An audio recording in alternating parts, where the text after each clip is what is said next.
Welcome Libra to your in-depth monthly horoscope for November 2023 for the Sun or the Ascendant. I'm going to give you some standout details to look out for, but please stay with me. I will explore in much greater depth all the ins and outs, particularly relevant to your sign. And the first thing we absolutely have to celebrate is the arrival back in the sign of Libra of your ruler, which occurs on the 8th. So that's terrific because that brings you very much into the moment. There's been a lot of energy in the sign of Virgo over the last couple of months. This really brings you to the end of that whole process. So that's really exciting. We've also got a very buzzy new moon which occurs on the 13th because Mars is in the mix. What's the implications of that? Mars is also very potently applying to the Sun, but in the sign of Sagittarius in the last week of this month. So lots to share with you. Please stay with me for more. With year 2024 speeding towards us, if you order your year 2024 personal horoscope forecast now, I'll prepare the rest of year 2023 for you free of charge, but also in my special package of 30% off, I'll prepare for you your character analysis report, your life roadmap.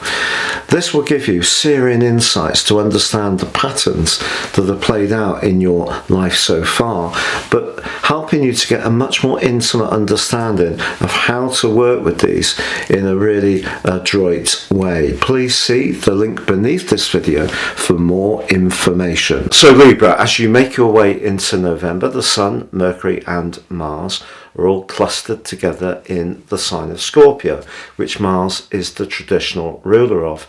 For you, this is your second house, very much to do with your sense of self-worth, your values, everyday money, but also more sensual pleasures.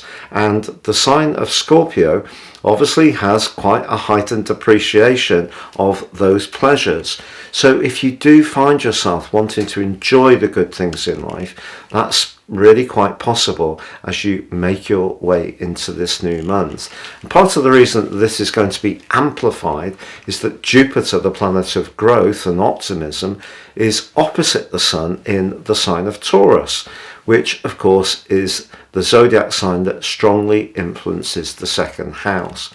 So I feel generally your appreciation of life's pleasures can be maximized in this early part of the month, and if you are fortunate enough to be in a romantic relationship which is going well, you could get much more up close and personal with the person you're involved with. But also in a polarized way is Mercury in Scorpio, which is very much about understanding what goes on beneath the surface, and Uranus, the planet of surprises, and which can be quite a provocative influence. Now their opposition can create more of a tension, I feel. So perhaps an impulse to spend money, to splash out on something that may be attractive to you, but also they can in a more positive way promote some imaginative ideas about how you can squeeze more from your resources, or if you are a more entrepreneurial type of person, how you might make some money by trying something fresh and different. But the third opposition at the start of this month involves your ruler Venus. So right from that early part of March the 7th, and essentially since 2012 with Neptune, there's been a lot of obligations upon you. And I feel if your energy has been a little bit on the low side this year so far, it wouldn't be a surprise. And Venus being in your 12th house recently may have also provoked some anxieties around some relationships, or you may have become more conscious of who you could trust and rely upon, and perhaps those people you were less sure of. You may have been doing some deep thinking about someone from your past, or maybe even have wanted to separate from someone where it wasn't working. Because Neptune's in the mix, however, this can be quite a spiritual combination. Could see you thinking about different ways of living your life or approaching your relationships. It could make you very self-sacrificing. But it's important with that second house energy that you also stay strong about an issue that's important to you in terms of your values. So don't budge on that. And with Saturn going direct on the 4th, the low energy that you may have encountered since March can improve somewhat, though Saturn does remain very influential this month despite going direct. But on the 8th, Venus arrives back in your sign, and this really brings some of the dramas to a close that have been ongoing for some months, because I feel there has been quite a lot of worry and anxiety and psychological influences around your situation. And Venus moving into your sign gives you a pep to perhaps give your personal appearance a little bit of attention, a bit of a pampering session, perhaps having a haircut, being drawn to get some new clothes, some new ways of looking after yourself, can all be very attractive over the next weeks. But on the 10th, Mercury moves out of the sign of Scorpio and speeds up for you into the sign of Sagittarius. Now, technically, Mercury is not at its best in Sagittarius, and it's also immediately crunched in a right angle by Saturn. So what Saturn's basically saying to you is that since 2012 and Neptune's been in your 6th house, I feel, along with Pluto in the 4th house, you've got caught up quite a bit in trying to do what's right for other people, and that's made you very self-sacrificing at times.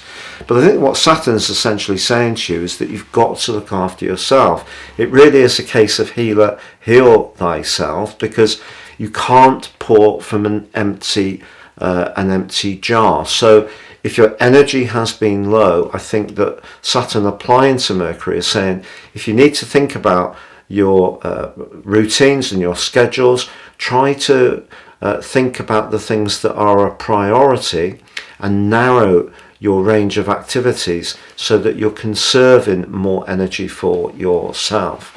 On the 13th, however, there is a new moon.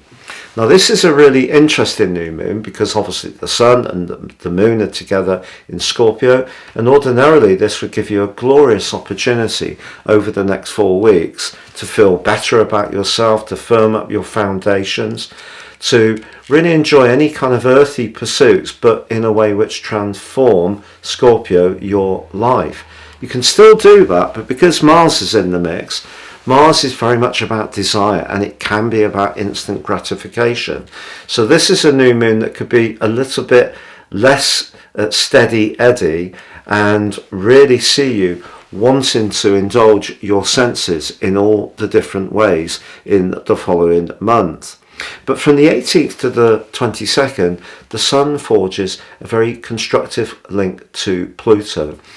If you are changing where you live, even moving altogether in a way which gives you more stability, more security, or you're actually physically altering where you're living, or you're changing within yourself, which is entirely possible with Pluto. It's not always the structure, even in Capricorn, very much about buildings. It can be about our internal emotional structures, and that can be a very positive set of days. But then on the 22nd, followed by the 24th, the Sun and Mars shift into the sign of Sagittarius, joining up with Mercury. Now, this is really, really exciting, but they're both almost immediately impacted by Saturn. Saturn in your 6th house is saying to you that if you think too much or try to do too much too quickly because you get an uplift in energy, almost before you know it, you could find yourself feeling maybe a little stressed, maybe having a headache, maybe feeling a little bit overwhelmed. So you can have more enthusiasm and thrust from the Sun and Mars moving into Sagittarius, which is a sign that loves freedom, it loves travel, it loves information and knowledge. So it's an exciting change, but you need to apply the energy you've got in quite a careful and considered way. Also from the 25th through to the 30th, Mercury is squaring up with Neptune. Now Neptune, as I said, like Saturn, has had an enormous impact on your sign in recent years. So once more again, you've only got a certain amount of energy to apply, and you need to apply it very carefully.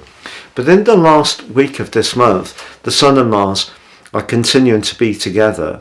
And I think when it comes to discussions or a desire to travel or move around more, you could be very keen and very enthusiastic to do those things. But then we have the full moon of the 27th in your sister air sign of Gemini. Now this combination between the moon in Gemini, the Sun and Mars in Sagittarius can give you a big desire to break out, create some variety, travel, move around, be more spontaneous, except that Saturn is applying in a T-square to this event.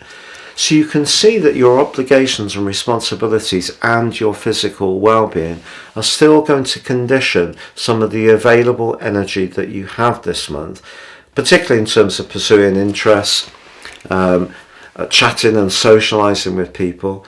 There could be some tensions with neighbours, funnily enough, perhaps over some very practical issues like who maintains common boundaries or fences or cuts trees back or puts the rubbish out. Just little niggles are possible. Perhaps in a professional situation you may find Saturn in the 6th house is a line manager that tends to be very, very focused on every small detail rather than not seeing the big picture, which you have a talent for. So just be aware of that, because I feel that with the Sun and Mars together, if someone does irritate you, you can actually be quite powerful in asserting your situation or your side of the story. It could also be true that if a sibling isn't being very helpful to your situation, that's another thing that can create a little bit of tension and frustration as this month draws to a close. But just in practical terms, the month does divide up into 3 sections. The 6th house section of Neptune and Saturn continues to be important despite Saturn going forwards, and does ask you to pace yourself. Set your boundaries about your obligations and where you will help others. The 2nd house of Scorpio is asking you to enjoy the good things in life, but just be a little bit mindful of being a bit too impetuous around resources. And then the last section, very much about the 3rd house, is your ideas, your thinking, perhaps even your mode of transport, but also your connections with siblings and neighbours, and that, or even line, colleagues that you work with. And so communication is going to be important later in this month. And because you are such a diplomatic person ordinarily, and Venus is in your sign, that will give you added charisma in order to deal with some of the tensions that could crop up this month. So if someone is rather frustrating, try not to be too triggered, because the direction of travel is very, very positive for you.